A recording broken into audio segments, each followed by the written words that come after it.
नमस्कार मंडळी, कसेच सर्वजण मजेत ना। काल महाशिवरात्री होती आणि त्या निमित्ताने आम्ही गेलेलो होतो महादेवाच्या मंदिरामध्ये बदलापूरला। जिथे गावदेवीचं मंदिर आहे तिथे शंकराचं मंदिर सुद्धा आहे। मी तुम्हाला आजूबाजूचा परिसर दाखवतेय। मंदिराच्या शेजारी तलाव आहे, समोर जे आपल्याला दिसलं ते गावदेवीचं मंदिर होतं आणि हे शंकराचं मंदिर आहे आणि त्याच्यानंतर हा आजूबाजूचा परिसर आहे। तर बघा, तलाव जे आहे ते पाण्याने भरलेलं आहे आणि पुढे आता आपण मंदिरामध्ये जाणार आहोत। तर गाभाऱ्यामध्ये गेल्यानंतर शूटिंग करून देत नाहीत, त्यामुळे आतलं शूटिंग काही करता आलं नाही, पण तुम्हाला मी बाहेरची सजावट वगैरे दाखवणार आहे। आणि मंदिरामध्ये प्रकर्षाने किती गर्दी होती बघा। आम्ही दुपारी गेलो होतो 3:30-4च्या दरम्यान, तरीसुद्धा डबल रांगा होत्या तिथे आणि खूपच जास्त गर्दी होती। आम्ही 1 तास रांगेत उभं राहिल्यानंतर आम्हाला गाभाऱ्यामध्ये जायला मिळालेलं आहे आणि मग आम्ही महादेवाचं दर्शन घेतलेलं आहे।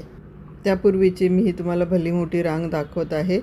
आणि हे बघा, मगाशी मी बाहेरून जे तुम्हाला तलाव दाखवलेला आहे तर आतून सुद्धा तो दिसतोय, म्हणजे मंदिराच्या अगदी बाजूलाच तो तलाव असल्या कारणाने आतून सुद्धा तो दिसतोय।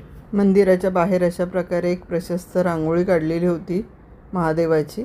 तुळशी वृंदावन आहे आणि शेजारीच एक आजी देवीचा फोटो घेऊन बसलेली आहे। मंदिरामध्ये आता आपण एंट्री करत आहोत।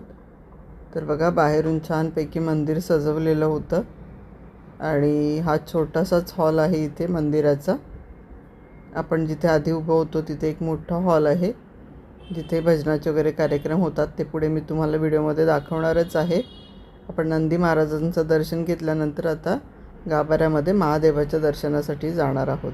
थोडंसं इथे मी महादेवाचं शूटिंग घेण्याचा प्रयत्न केलेला आहे, तर पहा, तुम्हाला इथे थोडंसं दर्शन घ्यायला मिळेल आणि गाभाऱ्यात मात्र फोटो वगैरे काढून दिलेले नाही।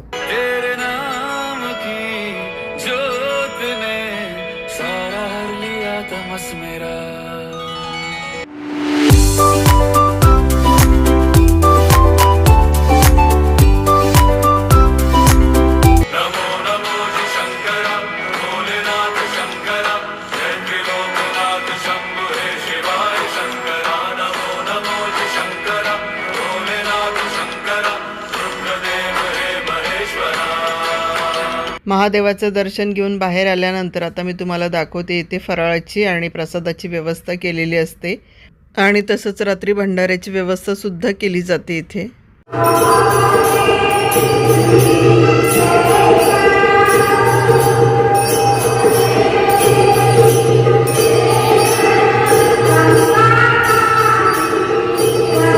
आजच्या व्हिडिओला एक लाईक नक्की करा। चला, थांबते इथे। Bye bye.